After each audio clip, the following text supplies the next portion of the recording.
Hello everyone, Elwood speaking. Today we unravel the tangled, tempestuous world of the ancient Greek gods. A pantheon brimming with power and enough drama to rival any soap opera. So before you get comfortable, take a moment to like the video and subscribe. But only if you genuinely enjoy what I do here. And let me know in the comments where you're tuning in from and what time it is for you. It's always fascinating to see who's joining us from around the world. Now, dim the lights, maybe turn on a fan for that soft background hum, and let's ease into tonight's journey together. Let's begin with the big guy himself, Zeus, god of the sky, ruler of Olympus, and walking proof that absolute power absolutely fries your sense of boundaries. Zeus was the youngest son of Cronus and Rhea. His dad, like all great fathers, had a habit of swallowing his children whole to prevent them from overthrowing him. Romantic. Fortunately, Rhea saved baby Zeus by tricking Cronus with a rock and a blanket, which tells you a lot about how closely this guy paid attention. Once Zeus grew up, he led a divine rebellion against Cronus, sliced open his father's stomach. Freud would have a field day, and freed his siblings. Poseidon, Hades, Hera, Hestia, and Demeter. Boom. The original dysfunctional family was born.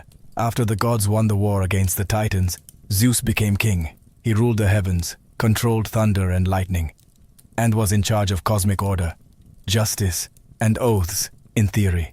That is, in practice. Zeus spent most of his time transforming into various animals and seducing anything with a pulse. Swans, bulls, eagles, golden mist. The man had no chill and no consistent moral code. Imagine your country's Supreme Court justice turning into a goose to flirt with civilians. That's Zeus, but with more lightning. His love life was an open-source disaster. He married his sister Hera, which went about as well as you'd expect. He had dozens of affairs with goddesses, nymphs, mortals, and probably one or two houseplants. The result, an overwhelming number of demigod children, many of whom had serious parental abandonment issues, and accidentally founded entire mythologies. But despite all that, Zeus wasn't entirely chaotic. When he wasn't cheating or chucking lightning bolts at mortals who didn't offer proper sacrifices, he did act as the cosmic referee. He enforced oaths, upheld law, and occasionally punished people for being more arrogant than he was. Which, frankly, took effort. Zeus was respected, feared, and constantly causing PR nightmares for Olympus. He had power, presence, and zero understanding of personal space. He was both protector and predator, judge and joke, the ultimate divine contradiction. Hera is technically the goddess of marriage, family, and childbirth, which is ironic because her own marriage is an absolute dumpster fire in a golden chariot. She's Zeus's wife, also his sister, because, mythology. Their wedding was supposed to be the divine ideal of sacred union. Instead, it turned into a centuries-long soap opera filled with infidelity, revenge, and a shocking number of people turned into animals, or trees, or stone. Hera is powerful, the undisputed queen of the gods, but her power mostly expresses itself in one very specific way: vengeance. Not on Zeus. Of course, no, that would be too simple. Hera's fury is laser-focused on the women Zeus seduces, or, let's be honest, outright kidnaps. And their unfortunate children. She once turned a woman into a cow, cursed another to only speak in echoes, and in one particularly cruel moment, tried to kill baby Hercules with a pair of serpents. That was literally his baby. His. Still nope. It's hard to blame her entirely. Imagine being the goddess of marriage while your husband is out here inventing new forms of animal-based flirtation. But still, her divine coping mechanisms often included eternal curses and elaborate punishments. Therapy wasn't a thing in ancient Greece, so revenge was the next best option. Yet despite all that, Hera wasn't just a celestial grudge holder.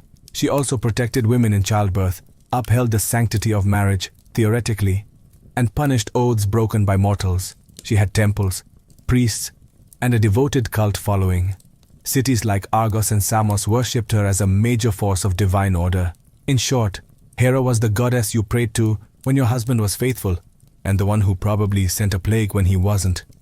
She's a fascinating paradox. The embodiment of female dignity and power in a system that constantly humiliated her. Her story isn't just about jealousy. It's about a woman who was supposed to symbolize unity, while holding Olympus together with pure spite and decorative fury. Poseidon was the god of the sea, earthquakes, storms, and, for some reason, horses. Because nothing says ocean god like a herd of galloping stallions. But hey, mythology. He was one of the three main brothers. Zeus got the sky, Hades got the underworld, and Poseidon got everything wet, which suited him just fine. He ruled over the vast oceans, commanded sea creatures both beautiful and nightmarish, and wielded a massive trident, not just a pointy fork, but a three-pronged divine rage stick capable of leveling entire cities. Poseidon was revered and feared in equal measure. Sailors prayed to him for safe passage. Fishermen made offerings. City builders asked his permission before putting anything too close to the shoreline, lest it become beachfront property by accident. But let's be honest, Poseidon had issues.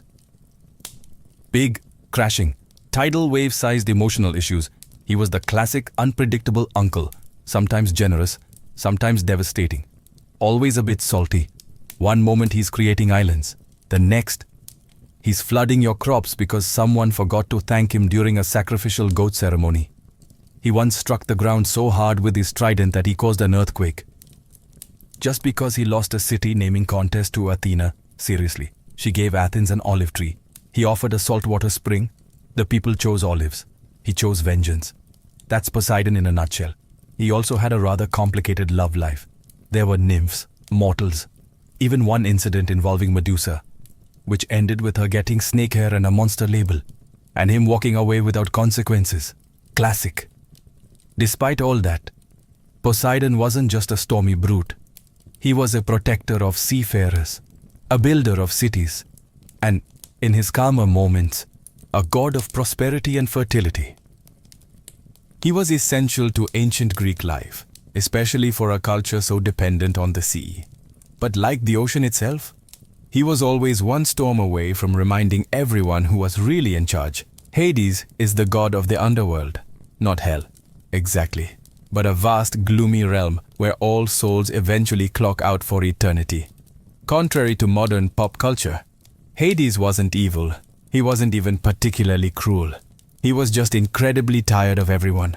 While Zeus got the sky and Poseidon got the seas, Hades drew the short straw and got stuck managing the ancient Greek version of customer service for the dead.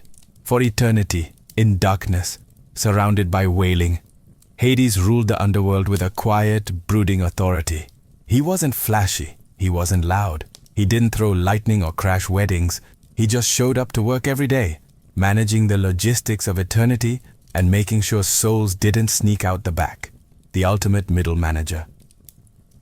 His domain was called Hades, too, because apparently naming a kingdom after yourself wasn't a red flag back then. It had sections for the heroic Elysium, the average asphodel, and the truly awful Tartarus, ancient Greece's version of a very long detention.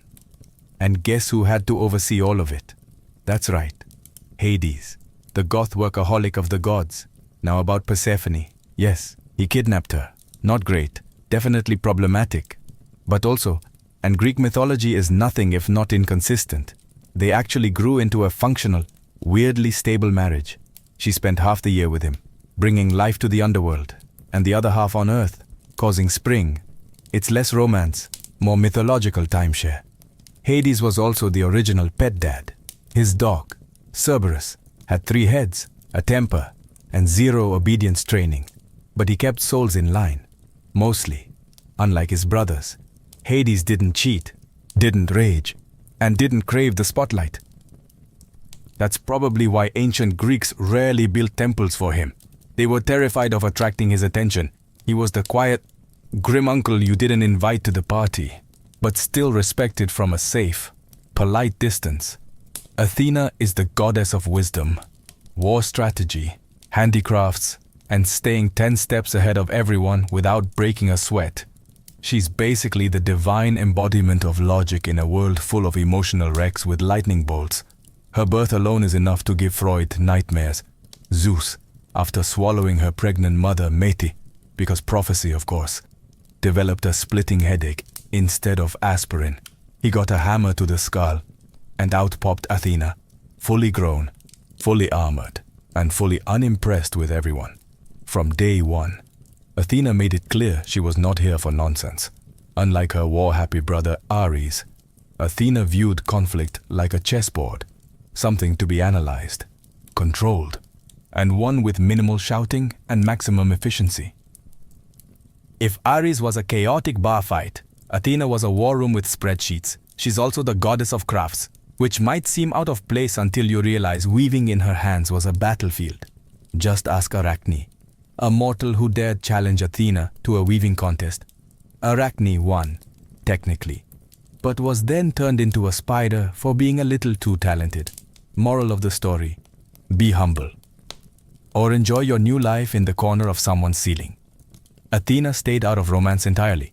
Unlike the rest of Olympus, she didn't seduce mortals, marry her brother, or transform into questionable animals. She simply had things to do, cities to protect, heroes to advise, owls to raise. She guided Odysseus home, helped Perseus behead Medusa, and probably edited the Iliad with a red pen. Athena is the goddess you'd want on your debate team, in your war council, or running your startup. She doesn't scream, she doesn't scheme, she simply outsmarts, always. Ares was the Greek god of war, bloodshed and punching first, thinking never. If Athena was war with a blueprint, Ares was war with a sledgehammer and poor impulse control. He represented the brutal, raw chaos of battle, the part where screaming men charged into each other and no one really knew what was happening except that things were on fire and someone just lost a helmet. In short, if Ares shows up, things are about to get loud, violent, and deeply disorganized, personality-wise. He wasn't exactly Olympus's favorite guest. Even his fellow gods didn't like him. Zeus once called him the most hateful of all the gods. And you know you've messed up when Zeus is calling you a problem. Ares was arrogant, hot-headed, and about as subtle as a flaming chariot. He wasn't particularly respected either. The Greeks admired strategy, restraint, and cleverness. Things Ares consistently failed to bring to the table. He didn't win battles with tactics. He just stormed in swinging. That worked occasionally, but more often than not, it left a trail of dead bodies and deeply annoyed allies. That said, Ares was still terrifying. He was the god of fear, literally. His sons were named Phobos and Deimos, aka panic and terror, and he loved being in the thick of a brawl. He also had an affair with Aphrodite, which sounds romantic until you remember it ended with him getting caught in an invisible net by her husband Hephaestus and laughed at by the entire pantheon. Ancient Greek tabloids had a field day. In Roman mythology, Ares got a makeover as Mars, more disciplined, more honorable, less sweaty. But in Greece, he stayed the chaotic, muscle-bound avatar of violence. Still, Ares had his moments. In times of actual war, he was feared and revered. Warriors made sacrifices to him, hoping he'd bring them strength or at least ignore them for a while. And when he wasn't breaking things, he did ride a cool chariot pulled by fire-breathing horses, which earns him at least one style point. Aphrodite was the goddess of love, beauty, desire and romantic messes with extremely high body counts. If you've ever seen someone fall in love way too fast with exactly the wrong person, congratulations, you've witnessed Aphrodite's divine influence. There are two origin stories for her, depending on how much trauma you can stomach. In one version, she's the daughter of Zeus and Dion. In the older, and frankly, much weirder, version, she's born from the sea foam that formed when Cronus chopped off Uranus's godly equipment and tossed it into the ocean. And yes, that's probably the least romantic origin ever assigned to the goddess of romance. Aphrodite was so stunningly beautiful that mortals and gods alike basically lost their ability to make good decisions in her presence. She had an actual magical belt, the cestus, that made her irresistible to anyone. Which, let's be honest, is a mildly unfair advantage in the love department, despite being the embodiment of desire. Aphrodite's own love life was complicated. She was married to Hephaestus, the hard-working god of fire and blacksmithing, but she famously preferred the company of Ares, the god of war, which tells you everything you need to know about her taste in men. Their affair was exposed when Hephaestus trapped them mid-romance in a golden net and summoned the other gods to come take a look. Ancient Greece, where revenge and group humiliation were considered excellent conflict resolution, but Aphrodite wasn't all chaos and cheating. She had a softer side, too. She helped young lovers, presided over weddings, and brought beauty to the world. She was the goddess people prayed to before confessing a crush or trying to charm their way out of something stupid. Still, she wasn't above starting wars. She's the one who offered Helen of Troy to Paris, sparking the Trojan War. Why? Because she wanted to win a divine beauty contest. Yes, really. An entire civilization burned because Aphrodite wanted a golden apple that said, "To the fairest." She's the patron goddess of desire. Not stability. Beautiful, intoxicating, and absolutely not interested in your relationship boundaries. Hephaestus was the god of fire, metalworking, craftsmanship, and being the only Olympian who actually had a job. While the rest of the gods were busy starting wars, chasing mortals, or throwing lightning like confetti, Hephaestus was in the workshop, forging weapons, building palaces, and muttering under his breath. His origin story varies, but none of it is flattering. In one version, he's born deformed, and Hera, repulsed by his appearance, tosses him off Mount Olympus like unwanted luggage. In another, Zeus does the tossing after a family argument. Either way, the man falls from heaven, lands hard, and ends up with a permanent limp, and probably some abandonment issues the size of Crete. Despite the rocky start, Hephaestus gets back to Olympus, not through forgiveness, but through leverage. He crafts Hera a magical golden throne, which, surprise, traps her. The gods beg him to return and free her.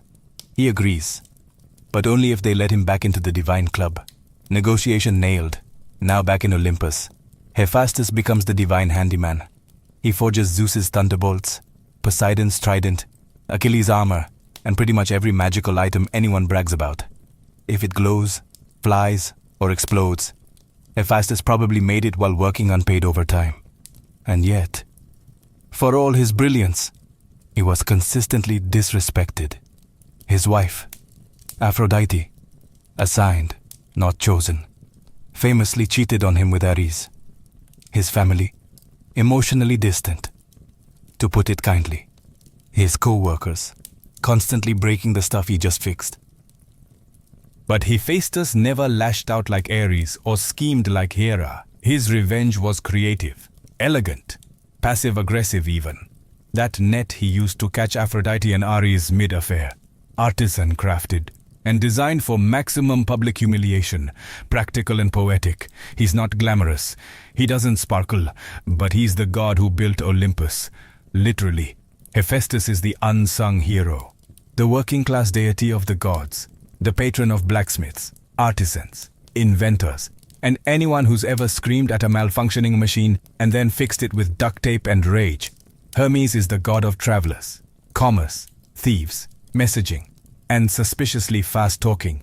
He's the guy with winged sandals, a staff that probably came with no user manual, and an energy that screams, "I've already eaten 3 olives and lied twice today." Unlike most gods, Hermes hit the ground running, literally. On the day of his birth, he crawled out of his crib, stole Apollo's cattle, invented the lyre using a tortoise shell, and then returned to his cradle before anyone noticed. That's day one. Most gods take centuries to cause that much chaos. Hermes needed about 6 hours. He's known as the messenger of the gods, but that's underselling it. He didn't just deliver messages, he smuggled souls into the underworld, guided heroes through enemy territory, and probably invented the divine version of express shipping. If there was trouble, Hermes was already 2 steps ahead of it, leaving behind a suspiciously vague alibi and a charming grin. He also served as the god of commerce and trade. because nothing says trustworthy marketplace energy like the same guy who oversees thievery. Hermes represented negotiation, persuasion, and morally flexible entrepreneurship. Basically, the patron saint of salesmen, travelers, pickpockets, and anyone who's ever bartered at a flea market. But he wasn't just a charming rogue. Hermes was loyal when it counted. He helped Odysseus outsmart Circe. He gave Perseus the tools to behead Medusa. He even guided souls to the underworld with surprising tenderness, proving that beneath all that mischief, he had a job he took seriously. Hermes also had a signature accessory, the caduceus, a winged staff with two intertwined snakes. It's often confused with the symbol of medicine, which is ironic, considering Hermes' primary qualifications were speed, lying, and professional boundary hopping. If Olympus had an IT department, Hermes would be the over-caffeinated tech guy who speaks in acronyms, solves your problems in 2 minutes, and then disappears to go optimize cloud functions, which may or may not involve stealing Zeus's wallet. He's clever, quick, unreliable, and deeply lovable. The god of getting things done, getting away with it, and not answering follow-up questions. Demeter is the goddess of the harvest, agriculture, grain, and giving life to the world, provided she's in the mood. When Demeter is happy, crops flourish, trees bear fruit, and the world blooms with abundance. When she's upset, well, say hello to winter, famine, and general withering disappointment. She's one of the quieter Olympians, doesn't throw thunderbolts, doesn't start wars, doesn't turn people into animals. But don't mistake quiet for harmless. She can shut down the planet's food supply with one bad mood, which, as it turns out, she did. Enter Persephone, her beloved daughter, the literal flower child of Olympus.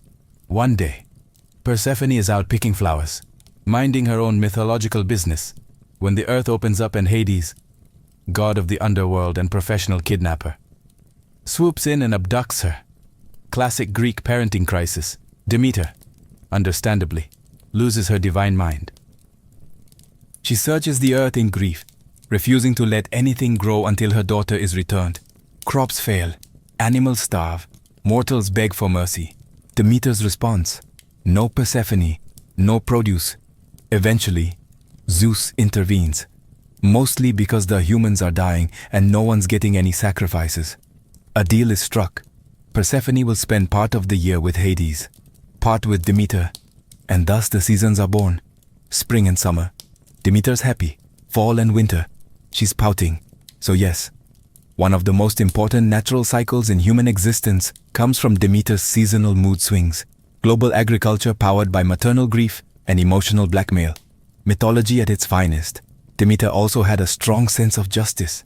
She once taught humans how to grow wheat and build civilizations, then turned around and burned a royal baby because the parents interrupted her mid-ritual.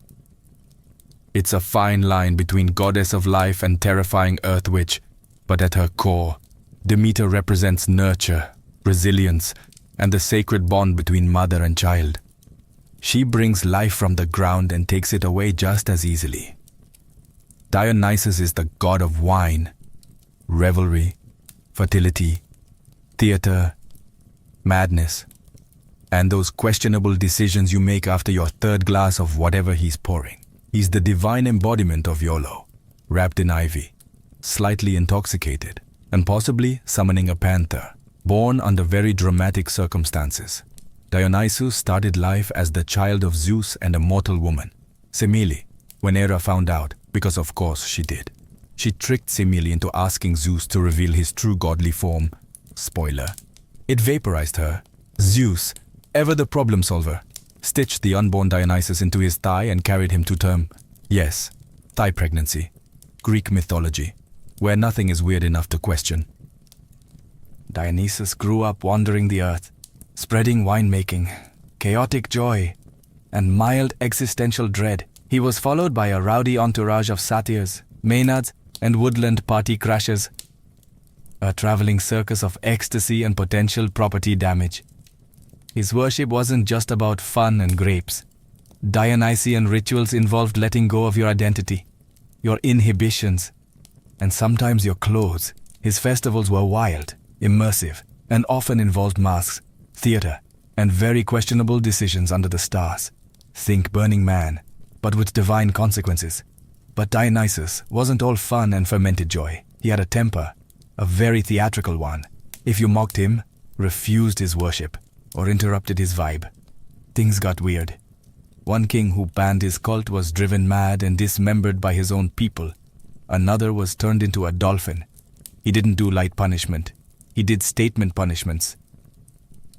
Yet he was also deeply compassionate, especially to outcasts, misfits, and those outside polite society. He gave comfort to the broken, voice to the silenced, and occasionally transformed people into vines, which is probably symbolic of something. Dionysus is the paradox of divine liberation and chaos. He's joy and destruction, art and madness. The god who blesses you with creativity one moment, and has you dancing barefoot in a vineyard the next, questioning your life choices. Artemis is the goddess of the hunt, wilderness, wild animals, and the moon. She's also the goddess of no, I will not explain myself. And yes, that was a threat. Often depicted with the bow in one hand and zero tolerance in the other. Artemis is one of the few Olympians who didn't need thunderbolts or love potions. She had precision, discipline, and a pack of divine wolves, twin sister to Apollo. Artemis arrived in this world in typical overachiever fashion. She helped deliver her own brother shortly after her own birth. From that moment forward, she was done with men. She swore off marriage, romance, and anything remotely resembling emotional vulnerability. Instead, she roamed forests, hunted stags, and surrounded herself with a loyal band of maiden followers who all shared her love for nature and disinterest in drama. Artemis is best known for her purity, not in a Victorian fainting couch way, but more in the touch me and I turn you into a deer way. Take Actaeon, for instance, a hunter who accidentally stumbled upon her bathing. Rather than calmly explain boundaries, she transformed him into a stag and let his own dogs tear him apart. Message received. She was fiercely protective, especially of women and children. While many Olympian gods treated mortals like chess pieces or dating apps, Artemis acted as a divine shield for the vulnerable. She punished those who disrespected sacred nature or harmed the innocent, and her vengeance was swift, poetic, and usually fatal. As a moon goddess, she represented calm, clarity, and mystery. She brought light to the night and guided travelers through darkness, metaphorically and literally. If Apollo was the sun's blinding brilliance, Artemis was the moon's cold, focused stare. Less warmth, more watchfulness. She wasn't flashy, but she didn't need to be. Artemis had presence. You didn't challenge her, you didn't flirt with her. You just hoped she wasn't aiming in your direction. In modern terms, Artemis is the original independent woman, fierce, free, and entirely uninterested in what you think of her. She didn't live in Olympus. She ran in the woods. Apollo is the god of the sun, music, prophecy, healing, poetry, archery, and, honestly, at this point, just assume he put his name on every job opening on Mount Olympus. If the gods had linked in, Apollo's profile would crash the site. Twin brother of Artemis, Apollo is the shiny, radiant poster child of Olympus. Golden hair, golden lyre, golden chariot. He's the reason we have daylight, according to Greek myth, as he literally drove the sun across the sky every day in a flaming chariot. No pressure if you're running late, but beneath all that brilliance lies a lot of feelings. Apollo is dramatic, he's emotional. He's the guy who sings ballads after a breakup and then curses the person who rejected him. Literally. Ask Daphne. She turned into a tree just to get away from him. Apollo mourned her loss, then turned her into a sacred symbol and wore her leaves as a crown. Because that's healthy. He's also the god of prophecy, which means he technically knows things will end badly, and still gets upset when they do. Classic overachiever energy. He established the Oracle of Delphi, where priestesses, fueled by divine madness, mumbled poetic riddles that somehow explained everyone's destiny. Very user-friendly. Apollo had a complicated relationship with love. He chased several mortals, was rejected by most, and reacted with varying degrees of poetic overkill when a Spartan prince named Hyacinthus died during a discus game, possibly from Apollo's own poorly thrown disc. He was so distraught he turned the boy into a flower, which is sweet, if you ignore the blunt force trauma part. Despite all this, Apollo was also a healer. His son Asclepius became the god of medicine, and Apollo himself could cure plagues, or cause them, depending on how offended he felt that day. In short, Apollo was brilliance wrapped in insecurity, power dressed in poetry, and charm with a short fuse. The kind of god who'd write you a love song and then shoot you with an arrow if you didn't clap. Hestia is the goddess of the hearth, home, and domestic peace, which is ancient Greek for the only Olympian who didn't cause weekly international incidents. She was the eldest child of Cronus and Rhea, and also the first to be swallowed whole by her charmingly paranoid father. Later, she was the last to be vomited back up when Zeus overthrew him, which means, technically, she's both the oldest and youngest Olympian. Yes, Greek mythology is a funhouse mirror of logic, unlike her more chaotic siblings. Hestia chose peace. She didn't participate in power struggles, didn't throw curses, didn't sleep with mortals, and didn't even throw shade. She was offered a throne on Olympus, shrugged politely, and gave it up to Dionysus. Why? So she could tend the eternal flame, and not get dragged into family drama, queen behavior. She presided over the hearth, the center of every home, temple, and city. Wherever there was a flame burning for warmth, food, or ritual, Hestia was there in spirit. No temples in her name, no scandalous myths, just a quiet presence that made everything else work. The original background essential, she was also the goddess of hospitality. In a world where shelter and food meant survival, she represented the sacred duty of caring for guests. Invoking her meant your fire would stay lit, your bread wouldn't burn, and hopefully your relatives would leave on time. And unlike most Olympians, she didn't go around turning people into animals, inanimate objects, or ironic morality lessons. Hestia didn't need revenge. She had a well-swept floor and inner peace. Because of her, every meal began and ended with an offering. Every city had a flame burning in its heart, and every prayer circle probably had someone whispering, "Thank you for not being a handful." If the gods were a dysfunctional office, Zeus would be the CEO with boundary issues, Athena the overqualified strategist, Dionysus the HR violation, and Hestia would be the calm office manager, keeping the coffee warm and the lights on, while everyone else argued about whose temple caught fire. Hestia reminds us that there's power in stillness, value in simplicity. And sometimes the most essential figure is the one who doesn't demand attention, but holds everything together. Persephone is one of the most fascinating figures in Greek mythology, a goddess with a split personality written directly into the seasons. She's the bloom of spring and the chill of death, life and decay, flower crown and iron throne. She's the daughter of Demeter, goddess of the harvest, which already puts her in the realm of life and fertility. But then things took a turn, as they often do in Greek myth, when Hades, lord of the underworld, saw her picking flowers and decided wife material.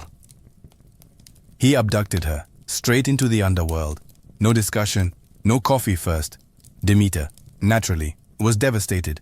She scoured the earth and when no one told her where Persephone had gone, she shut down agriculture entirely.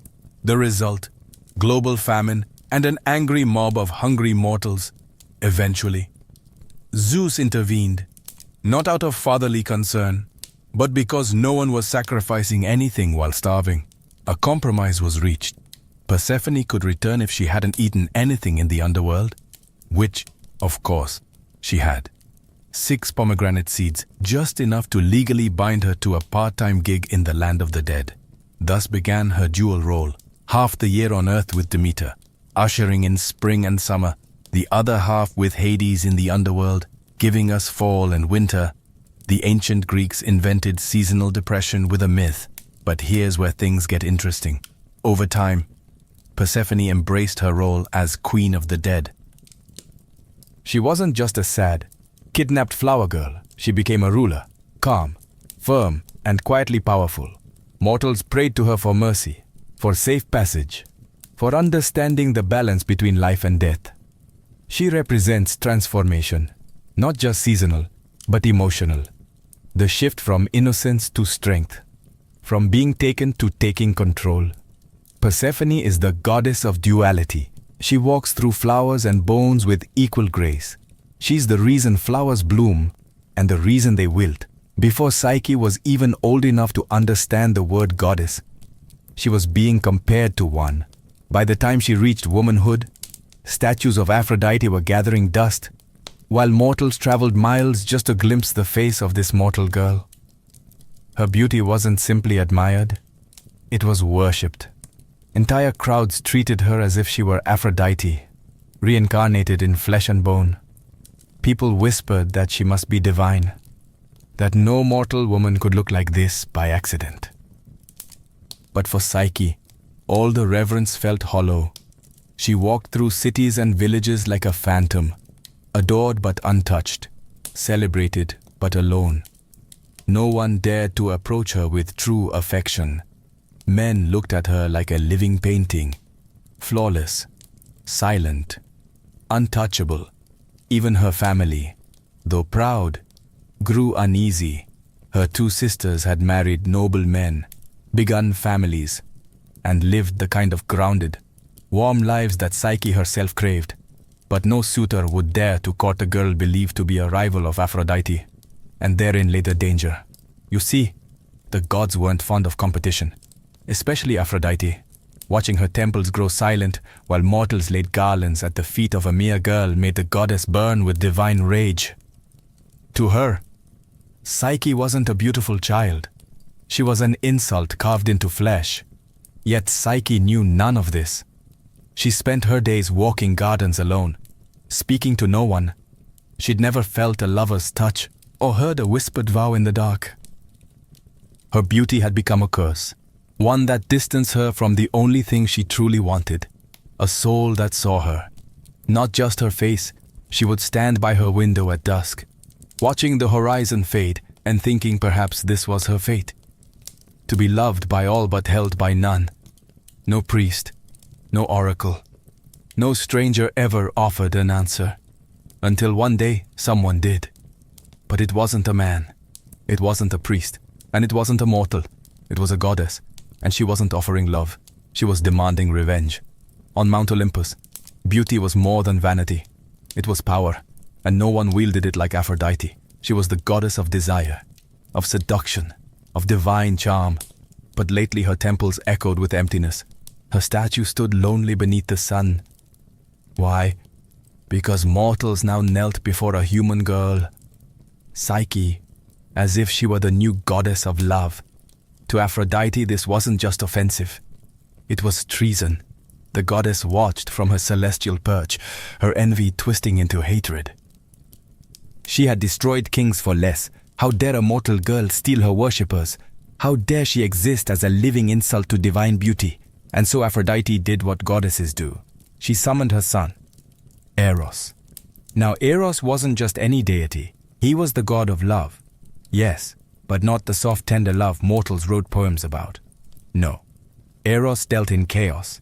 He sparked passion where there should be none. He made kings fall for swindlers, queens for slaves, enemies for each other. His arrows didn't ask for permission. They shattered logic, loyalty, and sometimes entire empires. Aphrodite's command was simple. Make Psyche fall in love with the most hideous, vile creature on earth. Something monstrous. Something beneath even the worms. Let her feel what it's like to be mocked by love. Eros, ever the obedient son, accepted. Bow slung over his back, quiver full of divine arrows. He descended to the mortal realm under the cover of moonlight. He found Psyche asleep in her chamber, candlelight flickering across her features like water. She was beautiful, too beautiful. And Eros, who had pierced 1,000 hearts, felt his own skipper beat. This wasn't right. This wasn't part of the plan. Still, he reached for his arrow. But in his distraction, something went wrong. His hand slipped. The arrow pricked his skin. Just a drop. But it was enough. The god of love had just fallen victim to his own power. And in that moment, fate shifted. For Eros would no longer be his mother's weapon.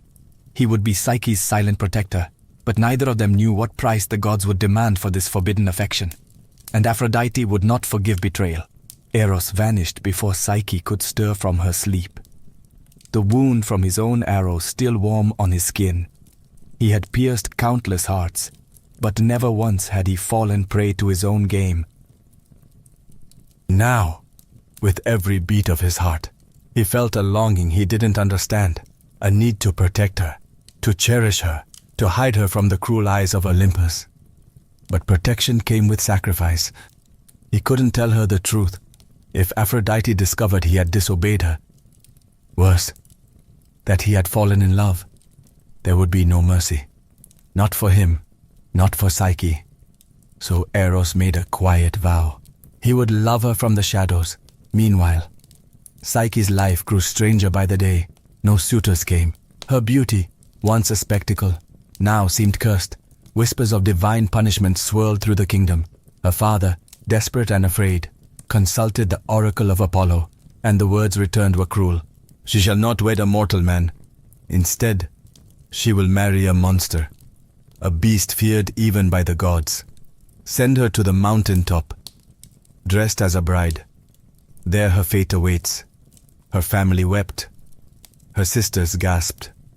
But Psyche stood still, silent, as if the wind had carved her into stone. A monster. This was her destiny. Not love, not choice, but sacrifice. Still she agreed, not out of courage, but out of resignation. She had been adored like a goddess, yet never touched by love. Perhaps this cruel, monstrous fate was simply balance. Eros watched from above, his heart twisting with guilt. He had meant to protect her, but now the gods had spun a web he couldn't untangle. If he intervened openly, his mother would know, but if he did nothing, Psyche would be lost. So he devised a plan. He would take her to a secret place, a hidden palace known only to him, cloaked in illusion and silence. He would love her, not as a god, but as a shadow. He would never show his face, never speak his name, and above all, he would never tell her the truth. Because if she knew who he was, who she was truly with, everything would shatter. Even the god of love was afraid of heartbreak. The wind was soft but strong as it carried Psyche away from the mountain peak. She had expected cold rock and gnashing teeth. She had braced for a monster's roar, but instead, silence, gentle, surreal silence. When she opened her eyes, she was no longer on the mountain. She stood in a meadow of glowing flowers, more radiant than any garden she had ever known. A path of polished stone wound through the field, leading to something impossible. A palace, grander than anything human hands could build. Its pillars shimmered like moonlight on water. Its halls whispered her name without sound. Psyche stepped through the threshold, expecting fear, but finding peace. Servants she couldn't see guided her hands, washed her feet, placed robes upon her shoulders. Food appeared warm and fragrant, though no one set the table. At night, a voice, deep, tender and kind, spoke from the shadows. Do not be afraid, you are safe. This is your home. It was him, her unseen husband, the one the oracle had promised. But there was no snarling beast, no monstrous form, just a voice. And strangely, it didn't frighten her. He never revealed himself, not even in darkness. Each night, he joined her in the quiet velvet of the bedchamber. He touched her face like a dream. He whispered laughter in her ear. And each morning, he was gone before the sun rose. She was falling, fast, love without sight, intimacy without form. Each word he spoke made her ache for more. But the one thing he always begged was this: never try to see me. She asked once, gently. Why? The voice tensed. If you see me, I must leave you, forever. And so she obeyed. But the mystery grew heavier with each passing day. How could such a kind, thoughtful man be the monster the oracle warned of? Why must love hide its face? And why, when she whispered her name, did he never whisper his? Psyche told herself it didn't matter, that she didn't need to know. But the human heart is a curious thing, and the seeds of doubt, once planted, never stay buried for long. Especially when family comes to visit, and especially when sisters come bearing poison disguised as love. It had been weeks, perhaps months. Time moved strangely in the invisible palace. Psyche knew peace, laughter, luxury, and love. But she also knew isolation. No faces, no names, no truth, just a voice in the dark and shadows that kissed her lips. Then, one morning, her husband's voice was different. "Sorrow will follow if you see them," he said. "See who? Your sisters. They believe they come out of love, but what they bring is ruin." Psyche's heart cracked. She missed them, their teasing, their warmth, even their jealousy. They were her last connection to the mortal world, to the girl she used to be before gods and palaces and mystery husbands. She pleaded, "Let me see them, please, just once." Eros hesitated, but he could never deny her. He agreed, with one warning. "Do not let their words poison what we have. They will try to unravel your trust. You must not listen." And so, the winds that once lifted Psyche carried her sisters to the garden gates of the invisible palace. When they saw her, they were stunned. She was alive, more than alive, radiant, draped in silks finer than any queen, her skin glowing like starlight. They embraced her, laughing nervously, hiding their envy beneath brittle smiles. "Where is your husband?" one asked. Psyche smiled. "He comes only at night. I've never seen him." The sisters froze. "You've never seen him?" She nodded. "He won't let you see his face." The other gasped. "What if he's hideous, a beast? Or worse, what if he's one of the gods using you and laughing behind your back?" Their voices dripped with sweet concern. But Psyche felt the change. The old sibling rivalry was still there, now twisted into something darker. Jealousy sharpened their words. "He keeps you hidden, blind, dependent." Is that love or imprisonment? The seed of doubt was planted. They saw it take root, and they smiled. As they left, they kissed her cheeks and whispered, "Just take a lamp one night, see for yourself. If he loves you, what harm can truth do?" Psyche watched them disappear into the wind, and for the first time since arriving in paradise, she couldn't stop shaking. Not from fear, from curiosity. That night, Psyche couldn't sleep. She lay in the dark, wrapped in silk sheets, his arms gently curled around her, his breath steady beside hers. But her mind was loud, louder than his heart, louder than love. Her sister's words kept repeating like a spell. "What if he's a monster? What if he's using you? What if he's not who you think he is?" She had trusted blindly. She had given herself completely to a voice in the dark. But was that love? Or simply surrender? She slipped from the bed, silent as snowfall. Her bare feet kissed the cold floor, and in her hand, she held a small bronze oil lamp, its wick already lit. Her heart thundered in her chest as she approached. Her fingers trembled as she leaned in, and when the light reached his face, she gasped. Not a monster, not a god in disguise, a man, beautiful beyond words, golden curls tangled on the pillow, soft lips curved in sleep, and on his back, wings, feathered, divine, folded like a secret. This was Eros, the god of love, and he had chosen her. Her eyes filled with tears, not from fear, but from guilt.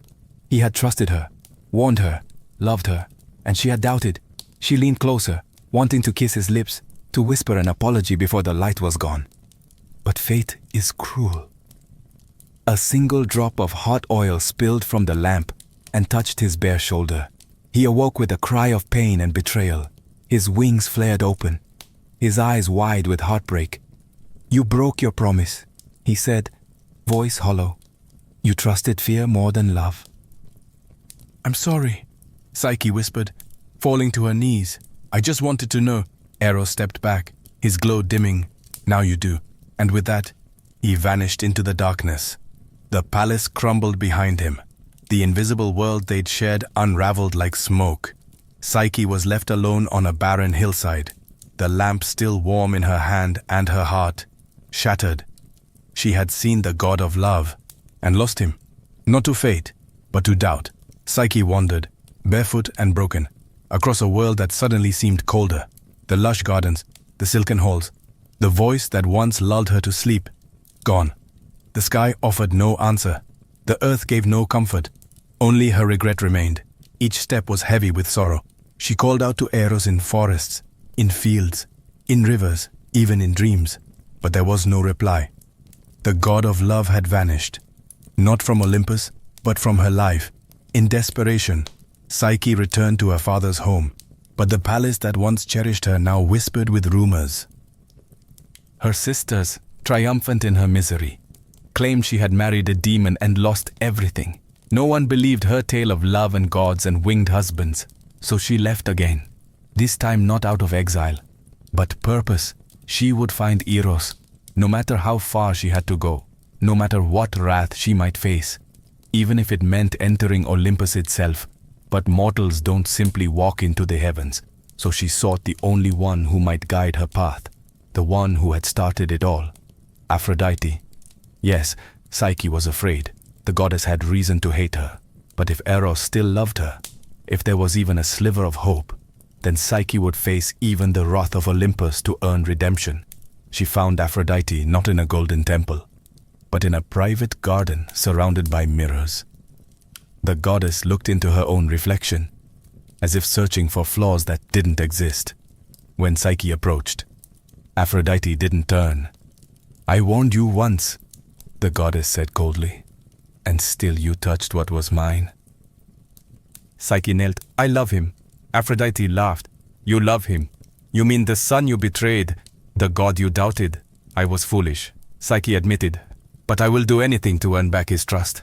Aphrodite turned, her eyes sharp as blades. "Anything." Psyche nodded. The goddess smiled, but it was not kind. "Then you will suffer. You will be tested, and perhaps, at the end of your agony, you'll be worthy of my son." Thus began a trial not of strength, but of devotion, and Psyche would have to face it alone. Aphrodite didn't waste time. Her beauty was legendary, but her cruelty, when provoked, was equally divine.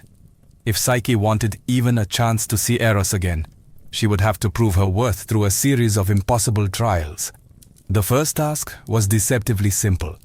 Aphrodite led her to a vast storage chamber, where mountains of seeds spilled across the floor. Barley, millet, lentils, poppy, wheat, and beans, all mixed together into an indistinguishable chaos. By nightfall, Aphrodite said with a yawn, "Separate them, every grain, every seed, into its proper pile. If you fail, you'll never see my son again." Then she left, humming to herself. Psyche stared at the impossible task. Even 1,000 hands wouldn't be enough to sort such a mess in a day. She knelt anyway and began, picking seed after seed, her fingers shaking. Minutes passed like hours, her eyes blurred. She wasn't even a fraction of the way through. But the gods are always watching, and so are their creatures, unseen by Psyche. A line of ants had been watching her toil. Not just any ants. These were sacred to Demeter, goddess of the harvest. Perhaps they pitied the girl. Perhaps they were moved by love. In a sudden flurry of motion, hundreds of tiny legs raced across the floor. The ants formed living rivers, dividing the seeds with shocking precision. In minutes, the chaos became order. Barley to one side, lentils to another, millet in neat pyramids. It was like watching nature itself rewrite the laws of time. When Aphrodite returned at dusk, she was met not with failure, but perfection. She narrowed her eyes. "You had help," she snapped. Psyche bowed her head. "I only did what I could." Aphrodite's lips twitched with something between anger and amusement. She hadn't expected the mortal girl to complete the task, much less with grace. But no matter, there were still many more trials to go. Harder ones, deadlier ones. This was only the beginning, the goddess warned. If you want to see Eros again, you'll need more than luck. And yet Psyche, exhausted, saw. but standing, nodded. I'll do whatever it takes, because love, true love, was worth more than divine comfort or mortal pride. And Psyche's war had only just begun. Psyche barely had time to rest before Aphrodite handed her the second task, this one even crueler in its design. "See that river down there?" the goddess asked, pointing to a winding stream glinting beneath the afternoon sun. "It runs beside a meadow where wild rams graze. Their wool is made of gold. Bring me a tuft of it, just a handful, but do try not to die." She smirked and vanished, leaving Psyche to face what she knew was more than a simple chore. These were no gentle creatures. The golden rams were sacred, their eyes wild, and their horns sharp as spears. They were known to gore anything that entered their field. Tearing intruders apart without warning, they glittered like treasure, but guarded it with rage. Still, Psyche climbed down the hill and approached the field. She crouched by the reeds, heart pounding, watching the creatures roam. Their hooves cracked against stones. Their growls echoed low and primal. There was no way she could survive entering their territory in daylight. She sank to her knees, tears welling, fear clawing at her resolve. But once again, the world watched. A quiet whisper drifted through the tall grass, a soft voice, like reeds swaying in rhythm. It was the spirit of the river, an old presence bound to the stream. "Do not enter the field while the sun is high," the spirit murmured. "The rams rage under daylight, but when twilight falls they rest in the shade. Wait, and then gather the wool from the thorny branches where it has snagged. No beast will miss it." Hope returned. Psyche waited. Hours passed. The golden rams, one by one, wandered into the trees and settled into slumber. As darkness fell, she crept forward, quiet, careful, and found tufts of golden fleece tangled in brambles and bark. By moonlight she gathered the wool and returned to Aphrodite, who narrowed her eyes at the shimmering handful in Psyche's palm. "You live. Again," the goddess muttered, curious. But Psyche said nothing. No pride, no gloating, just silent strength. Because love had taught her something even the gods had forgotten. Courage grows quiet, but it endures. And though Aphrodite was not finished testing her, Psyche was far from finished fighting. Aphrodite was growing frustrated. Psyche had survived tasks meant to crush her, using nothing but determination and a strange, unshakable luck. The goddess's smile was gone now, replaced by cold calculation, and so, for the third trial, she gave Psyche an errand that should have ended her story for good. "Fetch me water," she said, "not from a well, not from a stream, but from the river Styx itself." Psyche paled. The Styx was no ordinary river. It marked the boundary between the world of the living and the dead. Its waters were sacred, cursed, and fatal to touch. Even the gods approached it with fear. Mortals didn't survive its banks. They didn't even return. Still, Psyche nodded. Her journey led her to the edge of a cliff so steep, it seemed carved by the hands of titans. Far below, the river Styx churned like black glass, and from it rose vaporous curses and the cries of lost souls. Its current didn't flow. It coiled like a living serpent. Worse still, guarding the river were monstrous winged beings, sentries of the underworld. They swooped and screamed at anything that moved, claws sharp enough to tear bone from flesh.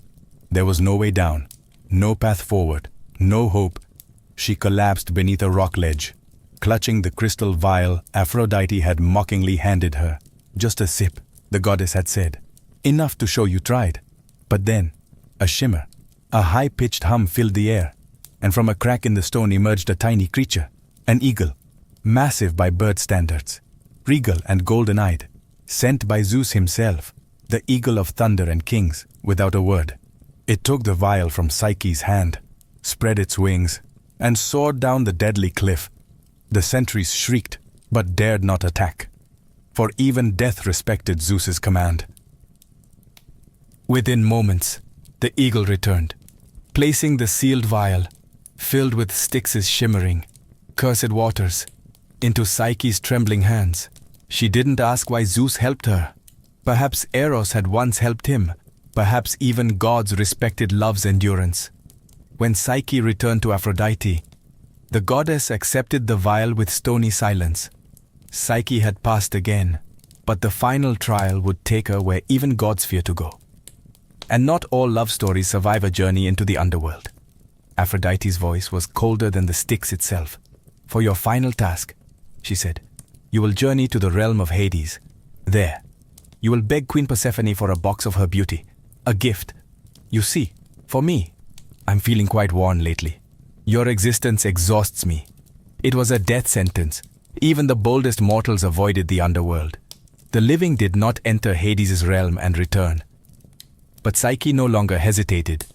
If the path to Eros lay through darkness, then darkness would not stop her. Guided by whispers from sympathetic voices, some say Demeter, others say invisible demons of kindness, she found a hidden entrance, a cave that pierced the world's surface like a forgotten scar. She brought with her 2 coins for Charon, the ferryman, and barley cakes for Cerberus, the 3-headed hound. Every step deeper drained the warmth from her bones. The air was thick, not with smoke, but silence. The souls she passed drifted like memories, thin, hollow, and unreachable. At the river Acheron, Charon accepted her payment and rowed her through still waters stained with forgotten grief. When Cerberus appeared, snarling at the threshold of Persephone's palace, she fed him the cakes. He quieted, licking his blood-stained jaws. Inside, Persephone sat serene on her obsidian throne, eyes like polished garnets. You come for beauty, the queen said, not unkindly, but at what cost? I do not want it for myself. Psyche replied, I must deliver it to Aphrodite. Persephone nodded. Perhaps she too understood the madness of love. She handed Psyche a small sealed box, plain, unmarked, and yet unbearably heavy. Do not open it, the queen warned. It is not meant for your eyes. Psyche thanked her and turned to leave. The journey back was quiet, but heavier now, with temptation. The box pulsed in her hands. Surely just a peek couldn't hurt. She told herself no, over and over. But doubt, like before, crept in. What if this beauty made her worthy of Eros again? What if this was the final key? The surface was near. Her heart raced. Her fingers twitched. And as the light returned to her face for the first time in days, she opened the box, and darkness consumed her. The moment Psyche opened the box, expecting light and beauty, a cold mist spilled from it like a breath from the grave. It wasn't beauty, it wasn't divine radiance, it was sleep. Not ordinary sleep, but the deathless slumber of the underworld, crafted by Persephone to preserve her power, not to beautify Aphrodite. Psyche didn't scream. She didn't collapse, she simply dropped. Her body fell softly onto the grass at the edge of the mortal world, the sealed box beside her, her limbs frozen, her breath silenced. She wasn't dead, but neither was she alive, caught in an eternal pause, her heart stilled by her own curiosity. And that might have been the end of Psyche, but love has a way of surviving even death. Far away, in Olympus, Eros had not forgotten her. His wounds had healed, but his heart had not. He had kept away at his mother's command, tormented by visions of Psyche toiling through impossible trials. And when he heard she had entered the underworld, he knew she had done it for him, defying Aphrodite, braving death, all for love. That was no mortal girl, that was a queen. Eros defied his mother, bursting from Olympus in a blaze of wings and gold. He raced through the skies, the clouds splitting at his heels, until he found her, motionless, silent, lying like a marble statue kissed by the dusk. He fell to his knees beside her, and he wept. Not tears of sorrow, but of rage, of regret, of love too big for words. He lifted the box gently and sealed it shut. Then, without hesitation, he leaned down and kissed her lips. Not a magical kiss, not a spell, just a kiss, a promise, a memory, a plea, and her eyes fluttered open. Psyche gasped, the sleep lifting like fog. Her hands reached for him before she could even speak. Eros, she breathed. You came back. He whispered, "I never stopped loving you." He held her tighter than ever before. And in that moment, all the gods who had watched, some amused, some angered, finally understood. Even the god of love had met his match. Their reunion shook Olympus. Eros, the god of love, had defied his mother. Psyche, a mortal, had defied death. And together they had crossed the boundaries between divine and human, between duty and desire. Such love was dangerous. Aphrodite was livid. She stormed into the court of the gods, demanding punishment. "This mortal," she cried, "has mocked the gods, meddled with sacred laws, and corrupted my son. She must be erased." But the gods were no longer so certain. They had seen Psyche's trials, witnessed her suffer, persevere, and rise again. Her love had survived what no mortal love ever had. Still, the matter had to be decided, and so they turned to Zeus. The king of the gods sat silent on his throne, lightning in one hand, fate in the other. He had watched all of it, from Psyche's fall to her rise, from her doubt to her devotion. At last he spoke. "There is power," Zeus said, "in a love that endures." Aphrodite opened her mouth to protest, but he raised a hand. "You have tested her. She has passed. More than any mortal I have ever seen. She is not unworthy of Olympus. She is proof that even mortals can love like gods." Then he turned to Eros and Psyche. "You want to be together, truly, forever." They both nodded. "Then so be it." With a flick of his hand, Zeus summoned a goblet filled with ambrosia, the drink of the gods. He offered it to Psyche. "Drink, and you will no longer be mortal. Your heart will beat with eternity. Your soul will live among us. But your trials will not be erased. You will carry them, as we all carry the stories that shape us." Psyche took the goblet. Her hands didn't tremble. She drank. Warmth spread through her, not burning but blooming. Her senses expanded. Her heartbeat slowed, then deepened, like a bell tolling across centuries. And just like that, she was divine. No longer mortal, no longer less. Eros took her hand, and in front of all Olympus, they were declared husband and wife. Love for once had not ended in tragedy. It had been crowned. The moment Psyche drank the ambrosia, the transformation was complete, not just in body, but in spirit. Her skin shimmered with divine radiance, her eyes now holding galaxies rather than tears. The gods who once scoffed at her mortal blood now watched in awe. For the first time in Olympus's long memory, a mortal had earned her place among them, not by bloodline, but by devotion. She was no longer Psyche the girl, or Psyche the beautiful. She was now Psyche the immortal, a goddess in her own right. Even Aphrodite, who had once cursed her, could no longer deny what stood before her. A woman who had faced death, temptation, betrayal, and isolation, and still chosen love over pride. Still, the goddess of love wasn't quick to forgive. But Eros, ever his mother's son, and yet fiercely Psyche's husband, stepped forward. "She is no rival to your beauty, mother," he said gently. "She is something else entirely, the soul that understands love." And in that moment, the tension melted. Not completely, but enough. Aphrodite's silence was her surrender. Zeus proclaimed her goddess of the soul, Psyche, whose very name in Greek meant both soul and breath of life. Her trials had shaped her not into a statue of perfection, but into the embodiment of what love endures. A great feast was held on Olympus. Nectar flowed like rivers. Stars danced in celebration, and even the fates smiled at the story they had once woven in whispers. Psyche stood by Eros, no longer uncertain or afraid. She was equal, she was divine, together. They watched the skies above and the mortal world below, guardians of love and the soul's journey. And from their union, a daughter was born, Hedone, goddess of pleasure and delight, symbol of joy born from the union of love and soul.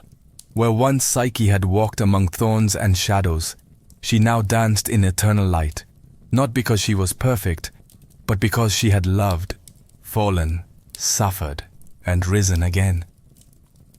She was proof that even mortals, even the broken-hearted, could reach the heavens, one trial at a time. And so, the tale of Eros and Psyche did not end in tragedy, as so many mortal loves do, but in transformation, not into myth, but into something far greater. A truth whispered across centuries, from temples to bedrooms, from storytellers to dreamers. Love, real love, is not easy. It is tested. It is doubted. It is wounded. But when it endures, it becomes eternal. Psyche's journey had begun with beauty, a curse she never asked for.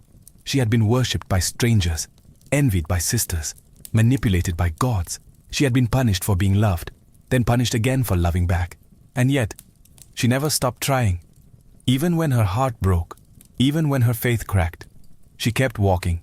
And Eros, the god of love, he learned too that love is not a weapon, not a game, not a secret in the shadows. It is light. Yeah, but only if it is faced. Together they taught even Olympus a lesson it had long forgotten. Love does not belong solely to the gods. It belongs to anyone willing to fight for it.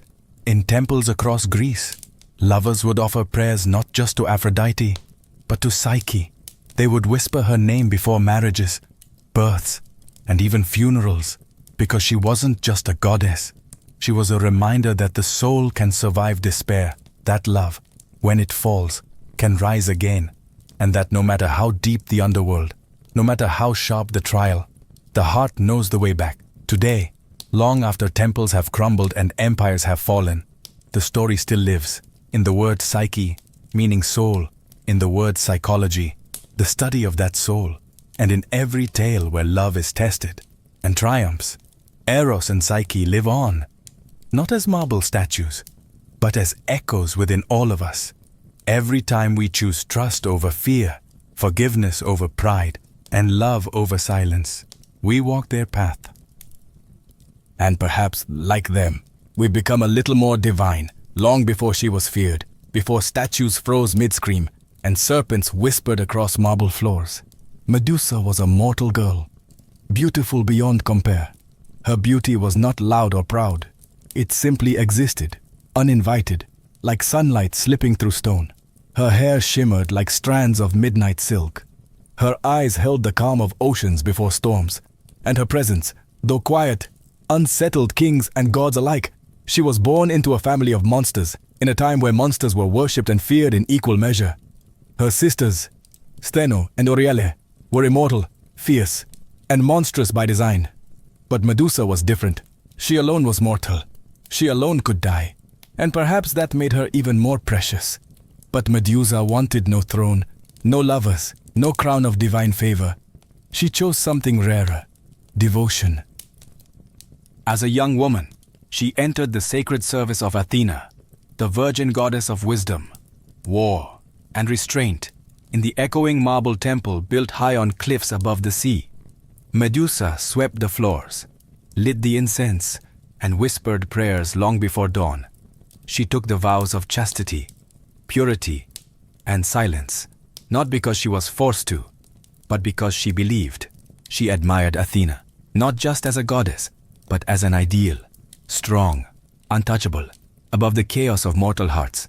In time, even the people began to whisper that Medusa was a living statue of Athena herself. Worshippers would sneak glances at her while pretending to pray. Her face became a symbol, her voice rarely heard, her life bound in sacred duty. But beauty, even in a temple, is not safe.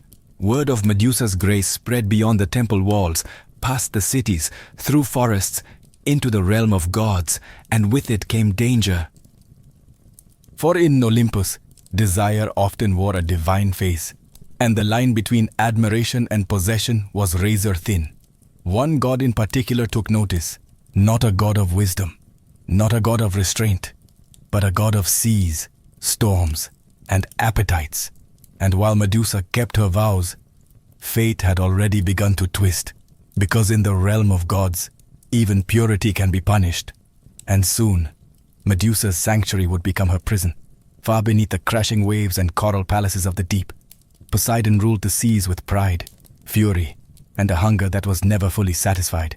He had tamed monsters, birthed storms, and claimed goddesses, but his eyes now turned to something far less divine. a mortal. Medusa. Her beauty had reached even the ears of Olympus, but it was her stillness, her discipline, her untouchable grace that obsessed him. She belonged to no man, no god, no mortal king. She had chosen a life of devotion, one that placed her far from desire. And perhaps that was what tempted Poseidon most. The more she prayed, the more he watched. And one evening, when the tide was high and the temple was empty, Poseidon rose from the sea. He did not knock. Gods rarely ask permission. He entered Athena's sacred temple as water pooled beneath his feet, a trail of seawater soaking the marble floor. Medusa, alone and unsuspecting, turned, only to find the sea god looming in the shadows, his trident left behind, but his hunger very much present. She called out to Athena, but her cries echoed unanswered. She ran, but temples, built for worship, were not made for escape, and there, beneath the cold stone gaze of Athena's statue, Poseidon defiled what was sacred. It was not a seduction, it was a violation. When it was over, Poseidon vanished, leaving nothing but salt and silence behind. Medusa, broken, curled beneath her goddess's image, waiting for justice, for comfort, for anything divine. But gods are not always just. When Athena returned to her temple and saw the desecration, her fury was absolute, but not at Poseidon, at Medusa, whether out of pride, denial, or divine law. Athena blamed her priestess for allowing the temple to be defiled. Whether she saw Medusa as complicit or simply inconvenient didn't matter. The purity of her sanctuary had been broken.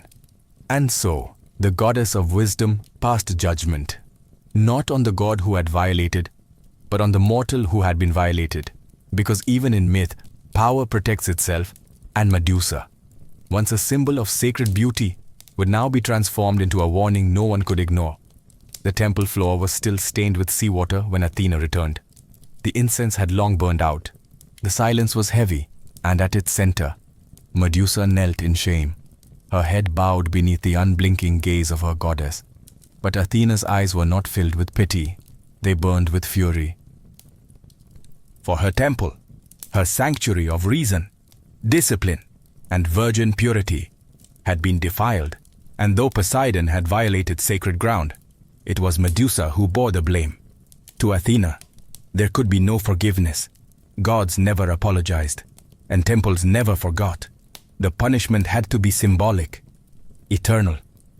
She stepped down from her statue's pedestal and stood over Medusa, who trembled, confused, awaiting mercy from the very goddess she had worshipped for years. But the mercy was not given. Instead, Athena's voice echoed like thunder between marble walls. "You have brought shame into my house. Let the world see what becomes a beauty that invites destruction." With a single gesture, she reached down and touched Medusa's forehead. The transformation was immediate. Golden hair turned to writhing serpents, there hissing a cruel mimicry of whispered prayers. Her skin lost its warmth. Her gaze became a weapon. Her eyes, once soft with sorrow, now held a terrible power. Anyone who looked into them would turn to stone. Not enemies, not invaders, anyone. It was not a punishment of protection. It was isolation, a curse disguised as defense. Medusa cried out, her voice no longer human. Her tears, once salt water, now dried before falling. Her breath became still. Her reflection shattered mirrors. And worst of all, she could no longer look at another soul without destroying it. Athena did not weep. She did not turn away. She simply watched as her priestess, once beautiful and devout, became something else entirely, a monster. The temple doors closed behind Medusa as she fled into exile, her cries echoing through the hills. No home, no temple, no sisters, no prayers, just stone trails in her wake, and from the cliffs of Olympus. Athena returned to her throne, unmoved, for in the eyes of the gods, punishment need not be fair, only lasting, and Medusa's face would last longer than memory. Banished from temple and city, Medusa wandered into the wilderness alone, cursed and feared. Her steps carved a trail of stone across the land, each accidental glance at a passing creature turning it to lifeless marble. Birds mid-flight, deer in the brush, Even insects that dared meet her gaze, frozen forever in silence.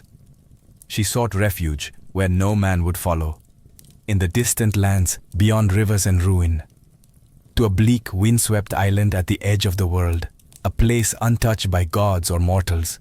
There she built no shelter. What use was a roof when the stars offered no comfort? What use were walls when her enemies had once been her protectors? The cave she entered was already half filled with statues, long-forgotten warriors, beasts, or perhaps even fellow wanderers who met her eyes for a moment too long. And so began her second life, not as a priestess, but as a pariah. Medusa no longer wept. Tears belonged to the girl she once was, the girl who believed in justice, who offered incense to Athena, who thought love could be earned through loyalty. That girl had died on the temple floor. In her place stood something else, not a monster, but a woman shaped by betrayal. Her serpents whispered to her in dreams, not in words, but in instincts, warnings of intruders, echoes of approaching footsteps. Her hair had become her guardians, her eyes her curse, her soul a flickering memory. She began carving the walls of her cave with images, faces, hands, the temple she once served, even her sisters. Her memories were fading and stone was all she had left. Occasionally heroes would come, lured by stories of a cursed maiden or tempted by the challenge of slaying a beast. They believed she was evil, that by killing her they might rise in glory. But none of them returned. They underestimated her, not just her power, but her pain. And yet, with each death, Medusa felt less like a victim and more like the very monster the world imagined. Her humanity had not died, but it was fading. And the gods, they had already looked away. Far from Medusa's cave in the bustling city-states and sacred temples of Greece, her name began to change, no longer spoken in mourning. It passed from mouth to mouth like a warning, distorted, retold, and reshaped. Medusa, the Gorgon, Medusa, the cursed temptress, Medusa, whose gaze turns men to stone. Her past as a devoted priestess, a mortal girl who served the gods, was buried beneath myth. In its place rose a monster's tale, a creature with serpent hair, whose eyes held the wrath of the underworld. They didn't tell of Poseidon's violation. They didn't mention Athena's cruel punishment. The gods' roles were edited out, smoothed over by priests and poets who preferred their gods spotless and their monsters clearly marked. Children were warned to obey their parents, or Medusa would come in the night. Soldiers carved her image onto shields, not to honor her, but to mock her. Her face became a symbol of fear, a cautionary tale, and yet her image spread. Artists painted her on pottery. Her twisted silhouette danced across mosaics. Her snarling face was carved into temple walls, not in reverence, but as a weapon used by the very gods who had cast her out. Medusa, from exile, could only feel the weight of their words. She didn't ask to become legend. She didn't ask to be feared. She had simply survived. And survival, to those in power, is threatening. On the mainland, some whispered of her as more than a monster. Old women in mountain villages left offerings near caves, murmuring that Medusa protected women who had been hurt. They didn't fear her. They pitied her. They called her guardian of the wronged. But these voices were soft, and the roar of hero myths drowned them out. Medusa remained hidden, unaware of how deeply her name had split. Monster to some, martyr to others. What she did know was this: no matter how far she hid, they would keep coming. Men with swords and shining armor. Men who thought killing her meant glory. Men who had never cared who she was, only what she had become. And somewhere, a new challenger was already being born. A boy who would grow into a man, a hero, and a final visitor. While Medusa lived in exile, her legend spreading like wildfire, a boy named Perseus was born to a different kind of silence, a prison of prophecy. His mother, Danae, had been locked away in a bronze tower by her father, King Acrisius, desperate to stop a prophecy that her son would one day cause his death. But the gods don't respect mortal locks. Zeus came to Danae not with love, but as golden rain, slipping past walls and warnings. From that divine encounter, Perseus was born. When the king discovered the child, He dared not kill a son of Zeus directly. So he cast mother and infant into the sea, sealed in a wooden chest. A quiet execution wrapped in cowardice. But the sea, ruled by Poseidon, carried them not to death, but to refuge. They washed ashore on the island of Seriphos, where a fisherman took them in. Danae raised Perseus in hiding, teaching him strength, humility, and the silence of survival. She never spoke Zeus' name. She never told her son what kind of god had sired him. Years passed. Perseus grew into a sharp-eyed young man, clever, strong, but untested. And then came the king of Seriphos, Polydectes. He wanted Danae for himself. Perseus stood in the way. The king, feigning kindness, invited Perseus to a feast. Each guest was to bring a gift. Perseus, poor and proud, brought nothing. Polydectes sneered. Then bring me the head of Medusa. Laughter followed. It was meant to humiliate him. But Perseus, stung by pride and unaware of the truth behind the name, accepted. The gods watched with interest. Athena, perhaps still nursing guilt over what she'd done to Medusa, saw an opportunity. She would aid this boy, not for justice, but for balance. She and Hermes came to Perseus in dreams, whispering guidance. They gave him tools, winged sandals to fly, a polished shield like a mirror, an adamantine sword, and the helm of Hades to vanish from sight. But no gift came without purpose. Perseus had been chosen not just to kill a monster, but to complete a myth, one that began not with him, but with a girl, alone in a temple, praying to gods who never listened. Perseus set off with divine tools at his side, and the weight of a king's challenge on his shoulders. But finding Medusa was not as simple as crossing land or sea. Her location had been buried by time, hidden even from the gods who had cursed her. To find her, Perseus needed answers that no mortal could give. He sought out the Grey, 3 ancient sisters who shared a single eye and a single tooth between them. They were older than gods, draped in shadow and spite, living in the void between light and nightmare. They knew where Medusa slept, for they were her kin. Perseus didn't beg. He didn't plead. He waited until one of the sisters passed the eye to another and snatched it from their hands. "Tell me," he demanded, holding their only vision hostage, "or remain blind forever."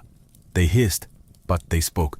They told him of a distant island, beyond mortal maps, past crags that tore ships to splinters, where stone statues littered the shores like fallen soldiers, an island where no birds sang, and no stars dared linger. The lair of Medusa.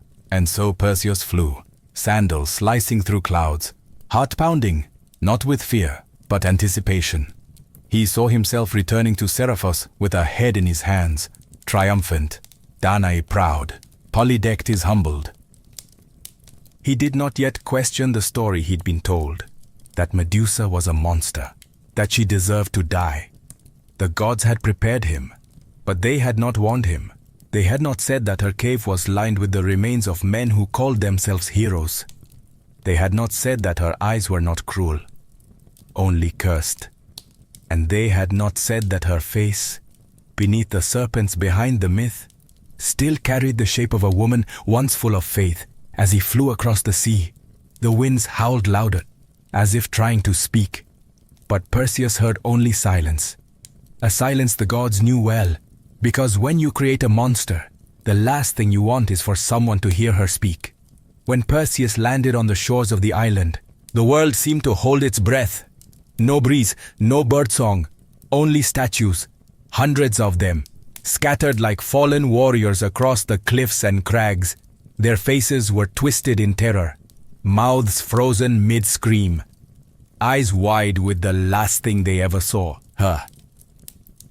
He stepped over stone limbs and shattered shields, his sword sheathed, his mirrored shield held tight. Athena had warned him, never look at her directly, use reflection, be swift, be silent. But what the goddess hadn't said was why the statues looked not just terrified, but surprised, as if, in their final second, they'd realized they were wrong. Perseus moved deeper into the cavern, wings folding behind him. The air was thick with damp moss, snake musk, and something else. Sorrow. The serpents hissed before he saw her, a low symphony of warning and weariness. Then she appeared, not charging, not roaring, not even aware. Medusa slept, coiled on a bed of stone, arms curled around herself like a child. Her face in the mirrored shield was peaceful, fragile. A strange beauty lingered, though her features were half hidden beneath the tangle of venomous serpents that rested for now in slumber. She did not look like a monster. She looked like someone who had been left behind. Perseus hesitated. This was not the roaring beast sung about in legends, not the terror painted on urns and shields. She was just a woman, cursed, asleep, and utterly alone. But the gods had given him a task. He remembered his mother. He remembered the mocking voice of Polydectes. He remembered glory, and so he raised the sword. His eyes fixed on the mirrored shield, he took one step closer. A snake lifted its head. Medusa stirred. Her eyes fluttered, still closed. She did not scream. She did not fight. She barely breathed. And in that moment, Perseus struck. The blade hissed through the air with a divine edge. Silence followed. When her head fell into the satchel lined with bronze scales, the island exhaled. The curse was done. Or so he thought. Because you can kill a body, but not a story. And Medusa's story was just beginning. Perseus didn't linger. With Medusa's head sealed in the enchanted satchel, its gaze still potent even in death, he rose into the sky, sandals beating against the clouds. But the silence of the island clung to him.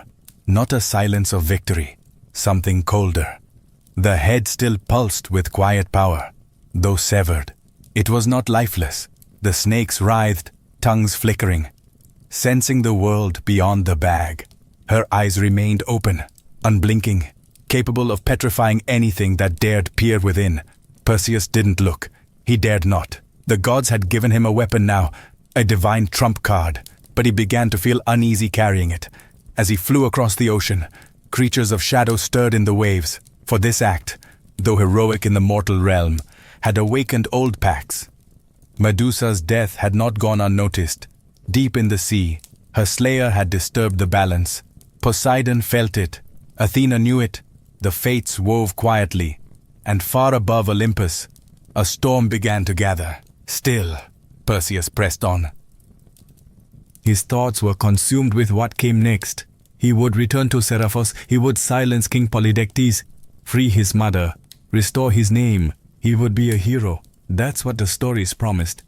But the weight of the satchel told another tale. He remembered the mirrored shield and the face he'd seen. She hadn't snarled. She hadn't lunged. She'd been sleeping.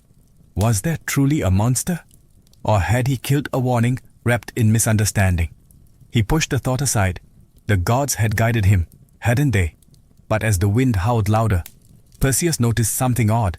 The head was humming, not a sound, but a sensation, as if it still remembered the world, as if the soul of Medusa, cursed, betrayed, mutilated, still looked outward, still aware, still waiting. And though Perseus would go on to slay monsters, rescue maidens, and carve his name into the stars, he would never again sleep soundly.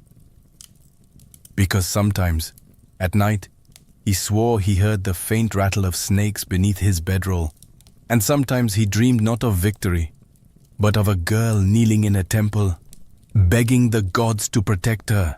Perseus returned to Seriphos with wind-swept hair, divine armor, and the head of a legend tucked under his cloak. The people greeted him with cheers. Unaware of what lay in the satchel, unaware of what it had cost, but King Polydectes was no fool. He had never expected the boy to survive. His challenge had been a death sentence wrapped in mockery.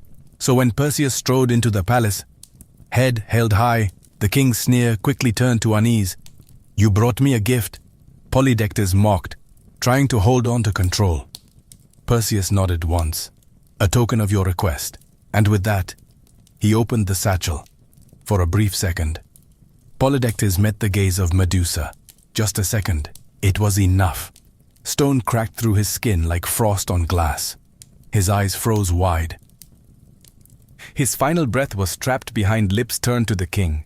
So smug, so cruel, was now nothing more than a statue.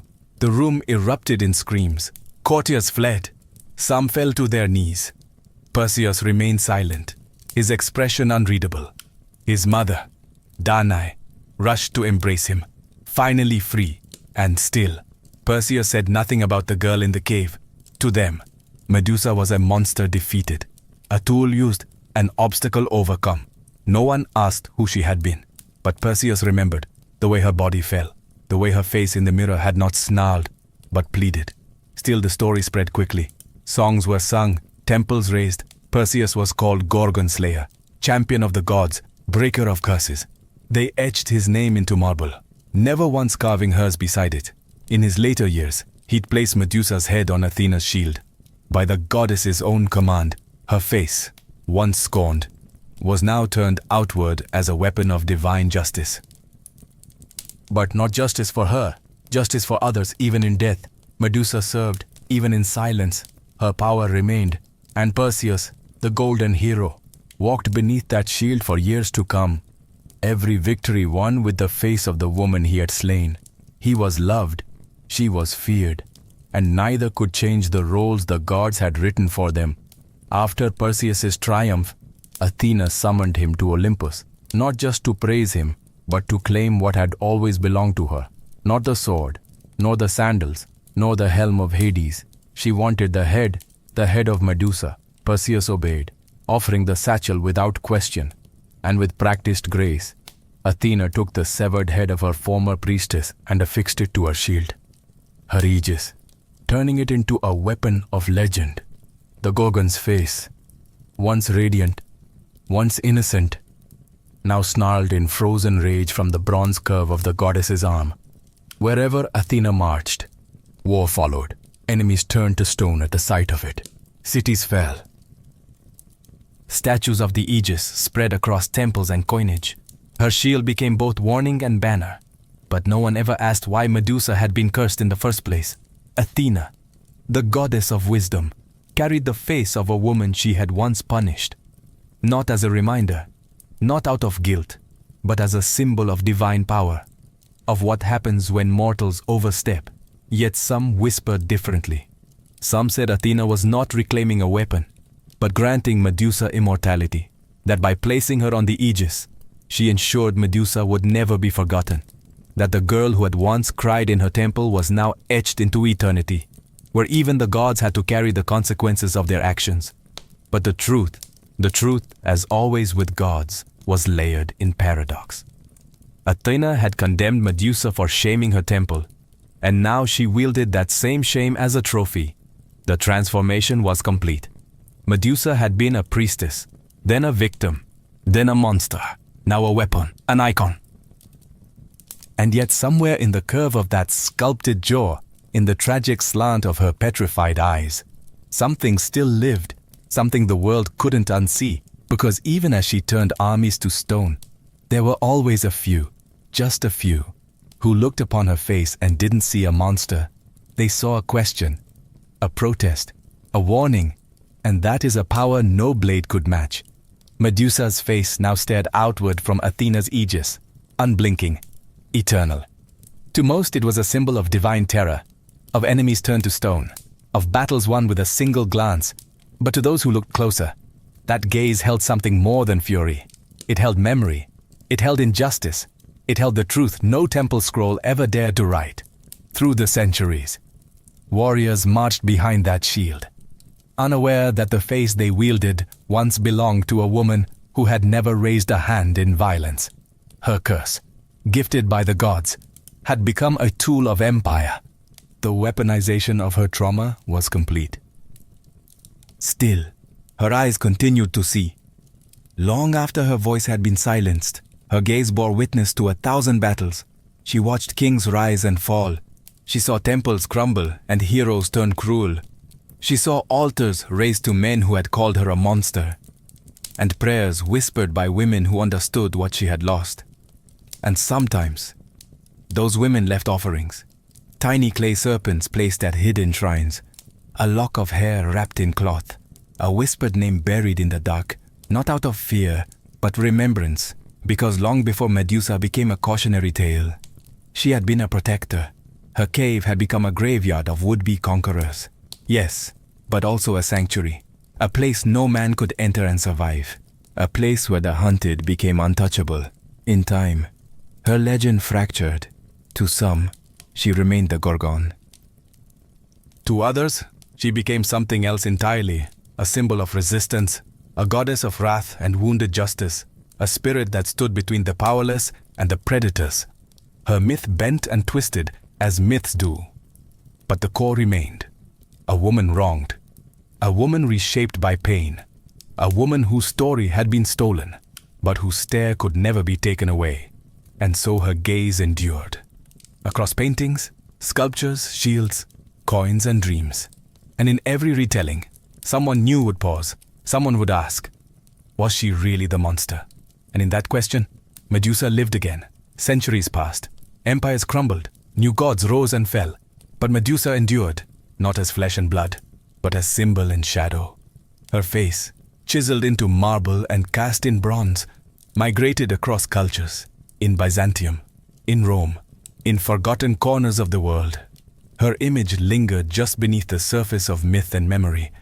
But something strange happened over time. The tale began to split. In one version, she remained the monster, the Gorgon, the serpent-haired killer who turned men to stone with a glare. Her head became a talisman against evil. Mounted above doors, gates and armor, soldiers carried her into war, hoping her legend would strike fear deeper than any spear. But another story quietly grew alongside it. One whispered by poets, philosophers and women whose voices rarely made it into scrolls.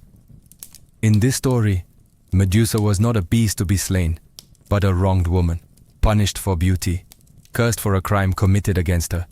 This version didn't roar. It murmured. It asked why a goddess of wisdom would punish her own servant, why the god of the sea would face no consequence, why so many men sought to kill her when she simply wanted to be left alone. In taverns, in libraries, in hidden corners of temples, these questions bloomed like weeds in cracks of marble, and slowly, the image of Medusa began to shift again. She became a mirror, not of terror, but of truth. Women began to see themselves in her, survivors of violence, victims of silence, souls forced to wear the label of monster simply for being feared. Her serpents were no longer a punishment, but a crown. Her eyes not a curse, but a defense sharpened by betrayal. Even now, in modern tales and art, Medusa rises again, not to petrify, but to testify. She stares from paintings with grief and fury. Her story is retold not to glorify Perseus, but to ask why he was called a hero at all. Because myths evolve, and sometimes the monster is not the one with fangs, but the one holding the sword. And in every generation that dares to question the old story, Medusa blinks just once and watches them begin to understand.